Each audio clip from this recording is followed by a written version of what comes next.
கிறிஸ்துக்கள் அன்பான தேவனுடைய பிள்ளைகளே, ஆண்டவரும் உலக இரட்சகருமான இயேசு கிறிஸ்து இணையற்ற நாமத்தினாலே உங்கள் யாவரையும் வாழ்த்தி ஆசீர்வதிக்கிறேன். இந்த டிசம்பர் மாதம் 31ஆம் தேதி, வருடத்தின் கடைசி நாள். ஆண்டவர் எனக்கு என்ன சொல்ல விரும்புகிறாரு என்று சொல்லி கண்ணீரோடு எதிர்பார்த்து கொண்டிருக்கிற தேவனுடைய பிள்ளைகளை எடுத்து வாசிங்க. சங்கீதம் 13:6. கர்த்தர் எனக்கு நன்மை செய்தபடியால் அவரை பாடுவேன். இந்த கடைசி நாள் நன்றி அறிந்த உள்ளத்தோடு புலம்புறதை விட்டுட்டு ஆண்டவர் செய்த எல்லா நன்மைகளுக்காக நன்றி சொல்லிக்கிட்டே இருங்க. உங்கள் வாழ்க்கையில் கசப்புகள் நிறைய வந்திருக்கலாம். அதையும் தாண்டி நீங்கள் இன்றைக்கி உயிரோடு இருக்கிறீங்க. அதை யாரும் மறக்க முடியாது. வியாதி வந்தது உண்மை. அதையும் தாண்டி இன்றைக்கி நீ உயிரோடு இருக்கிறது உண்மை. கஷ்டமும் கடனும் வந்தது உண்மை. அதையும் தாண்டி இன்றைக்கி நீ தாக்கு பிடிச்சி நிற்கிறது உண்மை. உனக்கு விரோதமாக நிறைய பேர் மந்திரவாதம், பில்லி சூனியம் செய்வனை நிறைய செய்தாங்க. அதையும் தாண்டி இன்றைக்கி நீ தாக்கு பிடிச்சி மீண்டு நிற்கிறது உண்மை.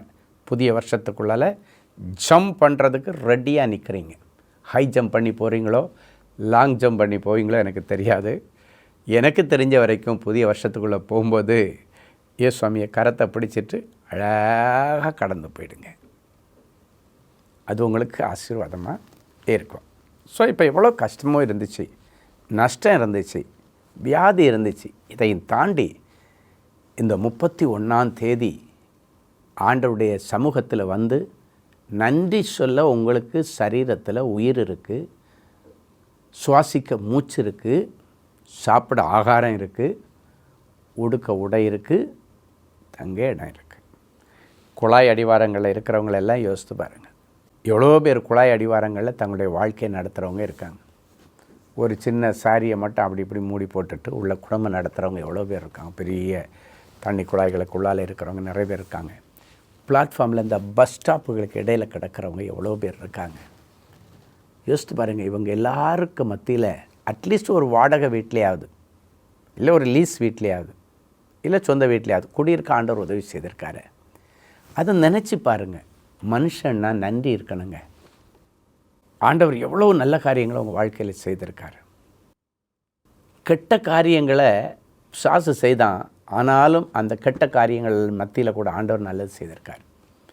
பைபிளில் பார்த்திங்கன்னா, அவர்களோ எனக்கு தீமை செய்ய நினைத்தார்கள், கர்த்தரோ அந்த தீமை எனக்கு நன்மையாய் மாற பண்ணினார் என்று யோசிப்பு சொல்லுகிறோம். அப்போ எவ்வளோ பேர் உங்களுக்கு தீமை பண்ணினாங்க, ஆனால் ஆண்டவர் கூட இருந்து பயப்படாத மகனே நான் இருக்கிறேன், மகளே பயப்படாத நான் இருக்கிறேன். எத்தனை முறை சூசைட் தாட் உங்கள் மனசில் வந்துச்சு, எத்தனை முறை நாளைக்கு நான் உயிரோடு இருப்பனோ தெரியாதுன்ற ஒரு எண்ணம் உங்களுக்கு வந்துச்சு. அதெல்லாம் தாண்டி கடத்தி கொண்டு வந்தார். யார் கொண்டு வந்தா யோசித்து பாருங்கள். அதுக்கு பின்னணி யாருன்னு யோசித்து பாருங்கள். என் ஆண்டவர் தான். ஆண்டவர் தான் உங்களை காப்பாற்றி கொண்டு வந்து உங்களை குறித்து ஏதோ திட்டம் வச்சுருக்காருங்க. புதிய வருஷத்தில் ஏதோ ஒன்று உங்களை கொண்டு செய்யணும்னு பிளான் பண்ணியிருக்காரு. நீ ஒருவேளை அவமானத்தின் விளிம்பில் உச்சக்கட்டத்தில் கடந்திருக்கலாம். உன்னை சாதனையாளனாக்கி அழகு பார்த்து எந்த இடத்துல வெட்கப்பட்டு தலை குனிஞ்சு நின்றியோ அதே இடத்துல உன் பெயரை பெருமைப்படுத்தினேன்னு ஆண்டவர் பிளான் பண்ணிட்டார்.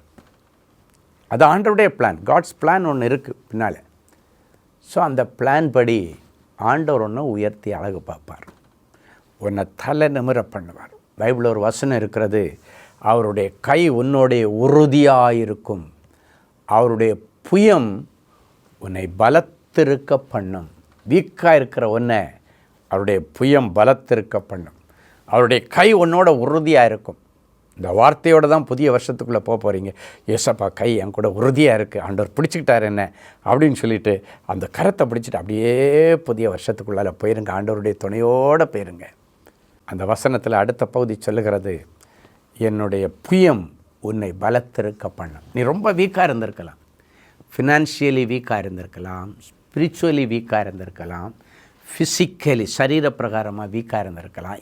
எதுவாக இருந்தாலும் சரி, ஆண்டவருடைய புயம் உன்னை இனி பலத்திருக்க பண்ணும். இந்த கடைசி நாளில் ஆண்டவர் சொல்கிறார், உன்னை பலத்திருக்க பண்ணும். நீ என்ன செய்யணும்? கர்த்தர் எனக்கு நன்மை செய்தபடியால் பாடுவேன்.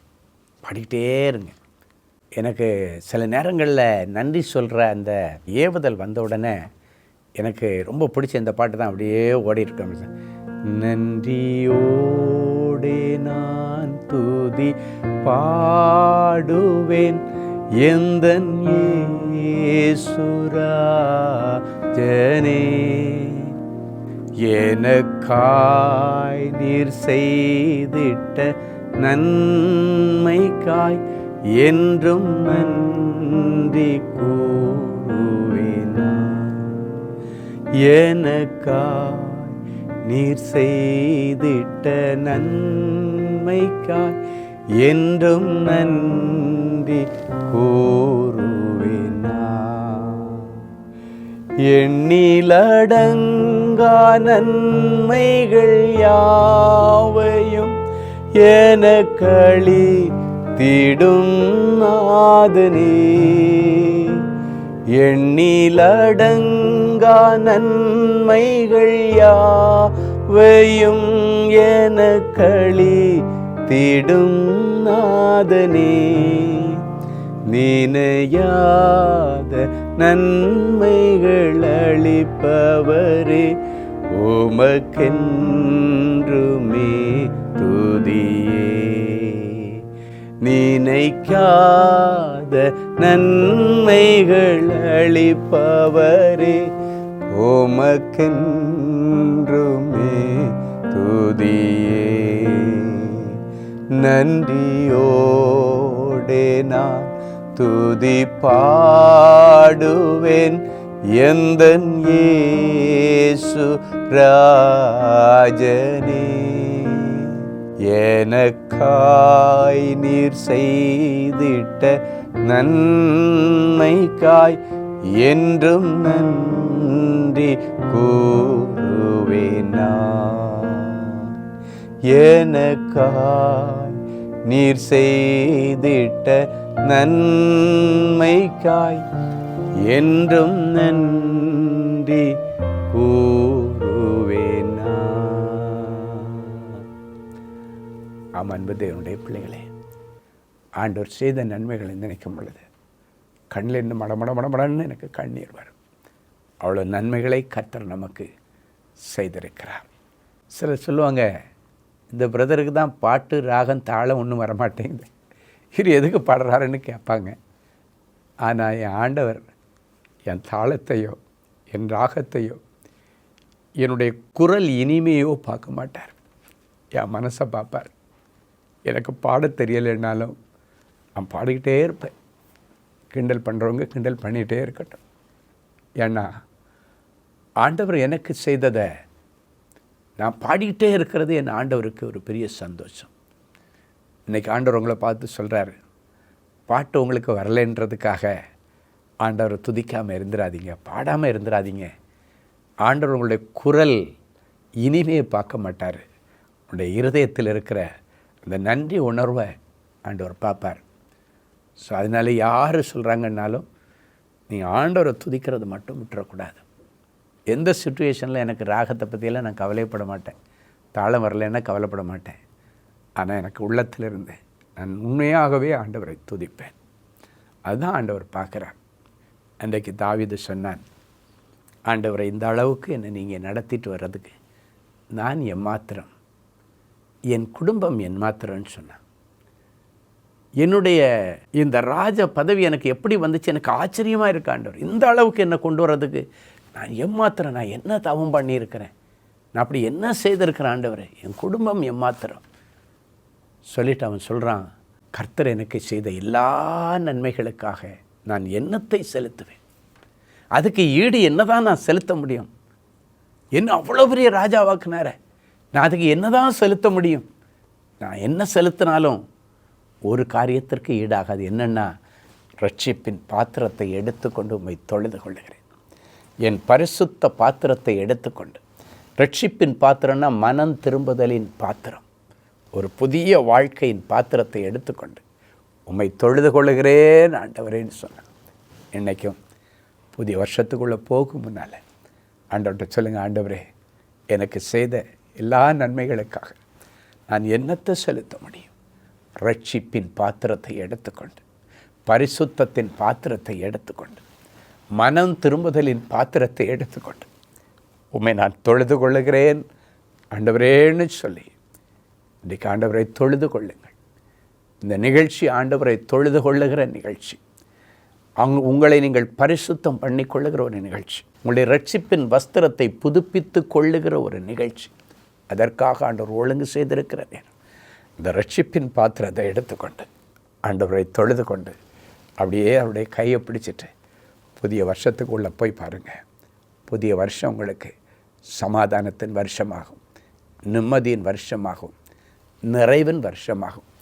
இழந்து போன எல்லாவற்றையும் திருப்பிக் கொள்ளுகிற ஒரு வருஷமாகும். எந்த இடத்துல வெட்கப்பட்டு தலை குதிச்சு நிந்தையோட அவமானத்தோடு இருந்தீங்களோ அதே இடத்துல ஆண்டவர் உங்களை பெருமைப்படுத்துகிற ஒரு வருஷமாகும். புதிய வருஷத்தை உங்களுக்கு நன்மையினால் முடிசூட்டுவார்.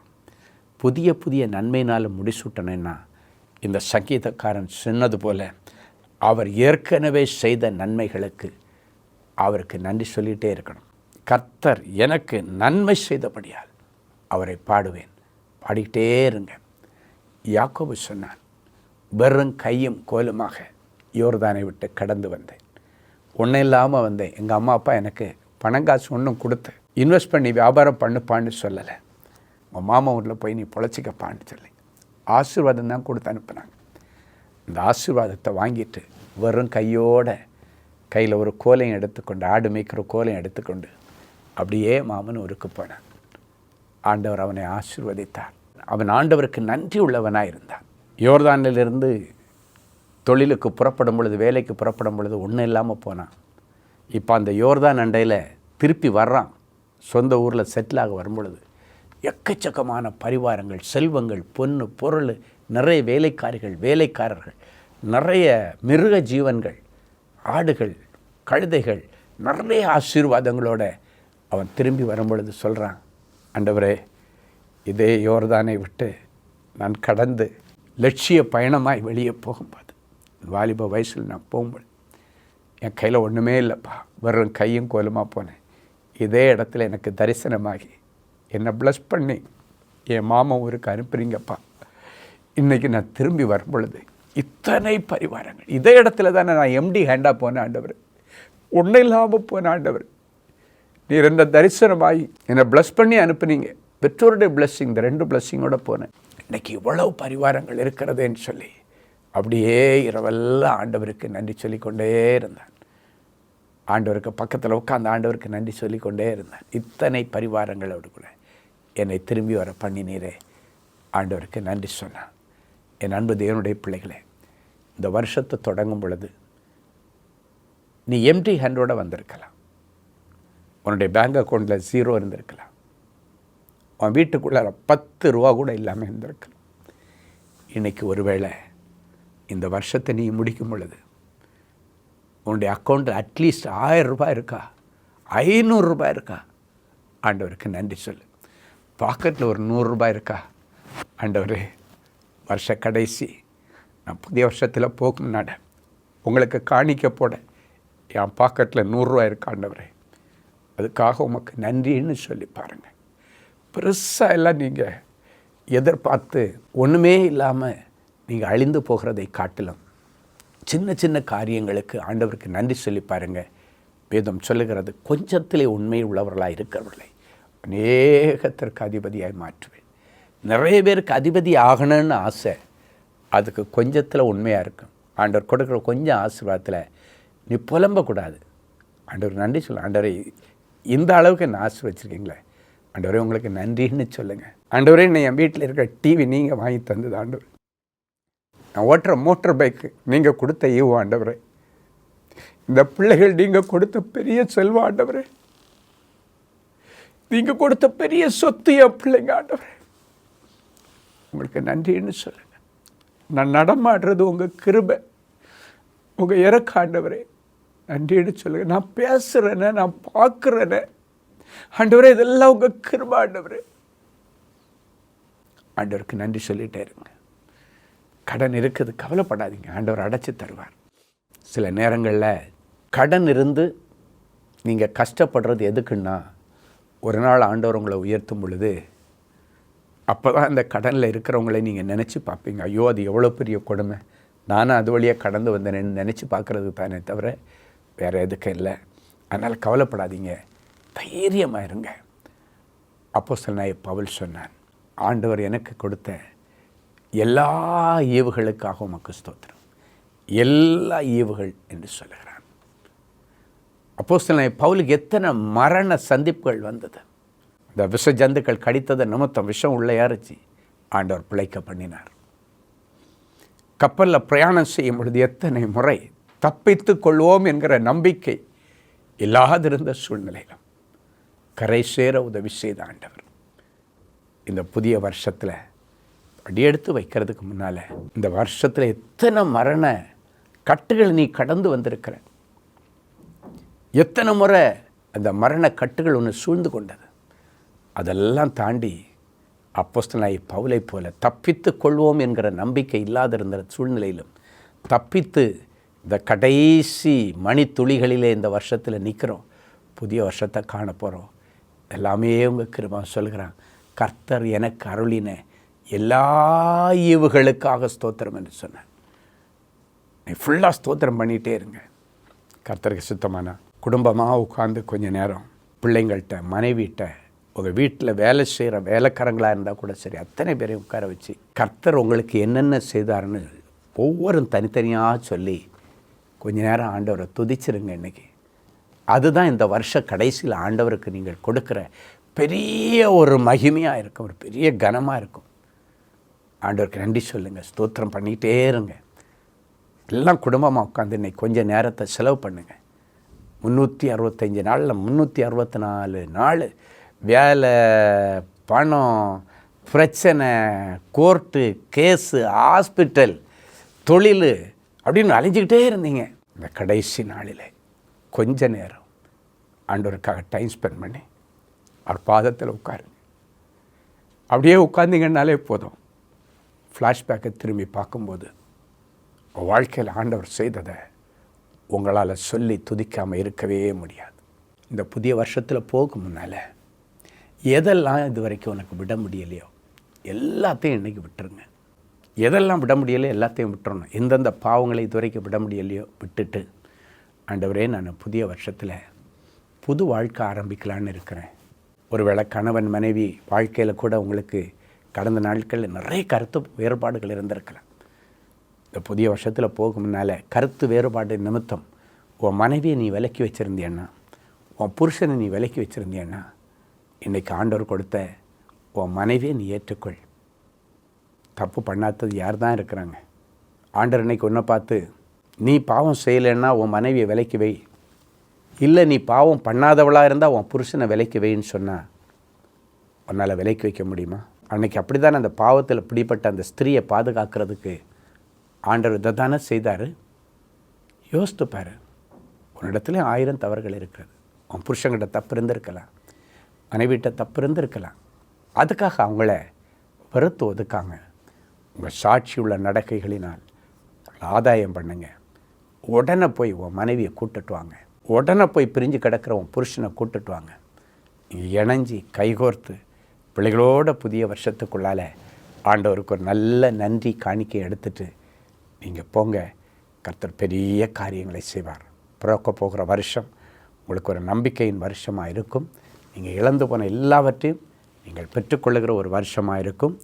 குறிப்பாக நாளைக்கு அப்படின்னா 1ஆம் தேதி சாயங்காலம் மார்னிங் உங்கள் சர்வீஸ் எல்லாம் முடிஞ்சிடும், மாஸ் எல்லாம் முடிஞ்சிடும், பூசை எல்லாம் முடிச்சிருவீங்க. நாளைக்கு சாயங்காலம் அப்படின்னா 1ஆம் தேதி ஈவினிங் 5:30 மணிக்கு நம்முடைய தீர்க்க தரிசன திருவிழா நம்ம Sholinganallur sacred heart matriculation school மைதானத்தில் வச்சு நடக்க போகுது. நீங்கள் எல்லோரும் குடும்பமாக வாங்க. 1ஆம் தேதி உங்கள் குடும்பத்தில், உங்களுடைய பிள்ளைகளுடைய வாழ்க்கையில், வியாபாரத்தில், கர்த்தர் ஊழியத்தில் என்ன காரியங்களை எல்லாம் செய்ய போகிறாருன்னு தீர்க்க தரிசனமாக ஆண்டவர் உங்களோடு கூட பேச போகிறாரு.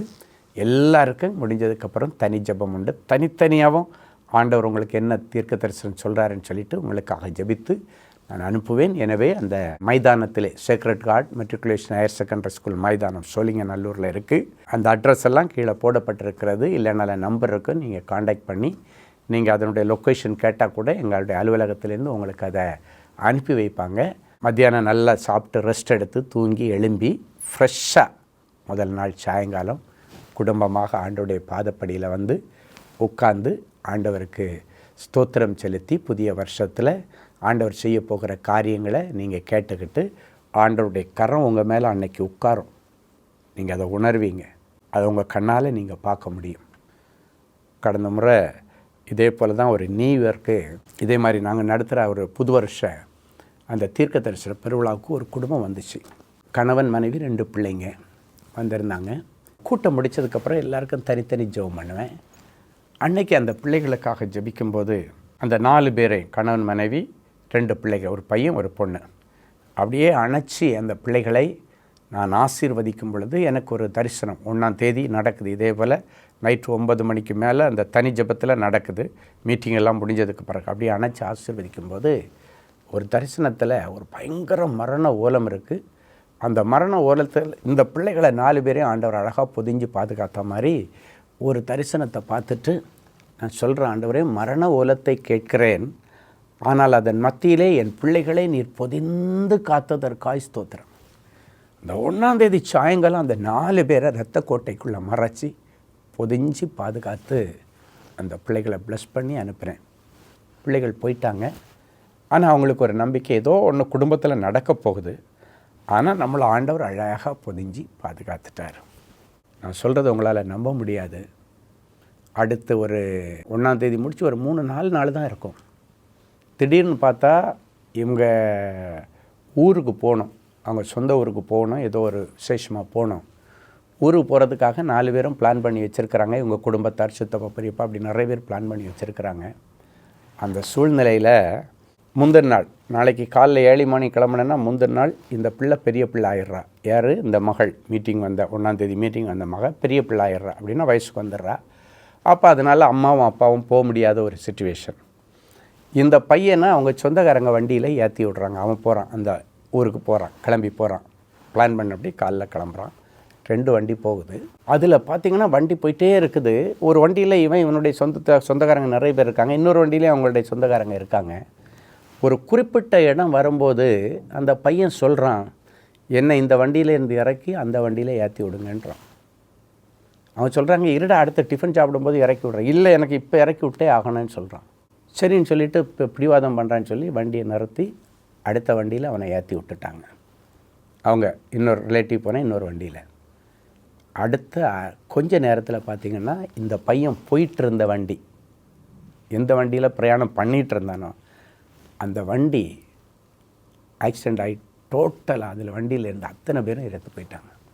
பாருங்கள், அந்த 1ஆம் தேதி ஆண்டவருடைய சமூகத்தில் இந்த குடும்பத்தை பாதுகாத்து எந்த அளவுக்கு இருந்திருக்குன்னா, கொஞ்ச நேரத்தில் இந்த வண்டி ஆக்சிடெண்ட் ஆக போது இந்த வண்டியில் உள்ள அத்தனை பேரும் சாக போகிறாங்க. ஆனால் அதுக்கு முன்னால் அந்த மீட்டிங்கில் கலந்து கொண்டு அந்த 4 பேரை பாதுகாக்கிறதுக்கு முந்தின நாள் அம்மா அப்பா பொண்ணை சேஃப்கார்ட் பண்ணிட்டார் ஆண்டவர், அவளை பெரிய பிள்ளை ஆக்கிட்டார். இவன் அதையும் தாண்டி பிடிவாதம் பண்ணி போகிறான், வண்டியில் உட்காடுறான். இந்த வண்டி ஆக்சிடெண்ட் ஆக முன்னால் அவசியமே இல்லாமல் அடுத்த வண்டியில் ஏறுறதுக்கு அவன் சண்டை போடுறான். அடுத்த வண்டியில் ஏற்றி விட்றாங்க. அவன் அந்த வண்டியில் போய் அடுத்த 10 நிமிஷத்துக்குள்ளால் அவன் ஏற்கனவே பிரயாணம் ஆன வண்டி ஆக்சிடெண்ட். டோட்டலாக வண்டியில் இருந்து 5 பேர் மரித்து போய்விட்டாங்க. அந்த பையன் பாதுகாக்கப்பட்டான். அவருடைய குடும்பத்தார் இறந்து போயிட்டாங்க. அவருக்கு, அந்த குடும்ப தலைவருக்கு ஒரு பெரிய சங்கடம் தான். ஆனாலும் அவர் ஒரு காரியத்தில் அவர் பயங்கர கவலை, இப்படி ஒரு காரியம் நடந்துருச்சுன்னா. ஆனால் ஆண்டவருடைய வார்த்தை இந்த 4 பேரையும் பொதிஞ்சு பாதுகாத்து கொள்ளுங்கன்னு சொல்லி ஐயா அப்படியே கையில் அணைச்சி 4 பேரையும் ப்ளஸ் பண்ணார். 4 பேரும் பாதுகாக்கப்பட்டோம். ஒருவேளை அந்த நேரத்தில் ஆண்டவர் அந்த பையனுடைய இருதயத்தில் ஒரு ஏவுதல் கொடுக்காமல் இருந்திருந்தால் அந்த பையன் இந்த வண்டியில் இருந்து இறந்து போயிருப்பான். 1ஆம் தேதி அந்த கூட்டத்தில் அந்த தகப்பனும் தாயும் பிள்ளைகளும் வந்ததற்கு அர்த்தம் இல்லாமல் போயிருக்கு. சில நேரங்களில் இப்படிப்பட்ட பாதுகாப்புகளை கர்த்தர் ஊழியக்காரர்கள் மூலமாக வசனத்தின், ஏன்னா ஆண்டவர் ஒரு வார்த்தை கொடுத்துட்டாருன்னா அதை காப்பாற்றி ஆகணும். பாருங்கள், அந்த பையனை பிடிவாதம் பண்ண வச்சு அடுத்த வண்டியில் ஏறினேன். மறக்கவே முடியாது. என்னுடைய ஊழியத்தில் இருக்கிற நிறைய பேருக்கு அது தெரியும். அவங்க சொல்லும்போது சொன்னாங்க, அவங்க தான் எனக்கு ஃபோன் பண்ணாங்க, ஐயா அந்த 4 பேர் வந்தாங்களே அவங்க பாதுகாக்கப்பட்டாங்க, அவங்க குடும்பத்தில் ஒரு 4-5 பேர் இறந்துட்டாங்க. இந்த பையன் அந்த நிமிஷம்தான் அடுத்த வண்டிக்கு ஜம்பானி போயினான் அப்படின்னு சொல்லும் பொழுது ரொம்ப ஆச்சரியம். ஏன்னா எனக்கு அந்த நேரத்தில் ஆவியில் 4 பேர் நிற்கிறாங்க, இந்த குடும்பத்தை பாதுகாத்து கொள்ளுங்க. ஏதோ ஒரு மரண ஓலம் பின்னணியில் தெரியுது, ஆனால் இந்த பிள்ளைகளை பாதுகாத்து கொள்ளும். பாதுகாக்கிற ஆண்டவர். உங்களுக்கும் இந்த வருஷம் ஃபுல்லாக ஒரு புதிய பாதுகாப்பை தருவார். ஸோ இப்படிப்பட்ட தீர்க்க தரிசன திருவிழாக்கள் வரும் பொழுது இது ஒரு ஸ்பெஷல் மீட்டிங், ஸ்பெஷலாக ஆண்டவர் உங்களை சந்திக்கிற ஒரு கூட்டம். எனவே நீங்கள் எல்லாரும் அதில் வந்து கலந்து கொள்ளும்படி இயேசுவின் நாமத்தினால கேட்டுக்கொள்கிறேன். நாளைக்கு சாயங்காலம் 6 மணிக்கு. அன்பான ஆண்டவரே, உமக்கு நன்றி. இயேசுவின் நாமத்தினாலே என் பிள்ளைகளை ஆசீர்வதிக்கிறேன். நீர் நல்லவர், பெரியவர், பெரிய காரியங்களை செய்கிறவர்.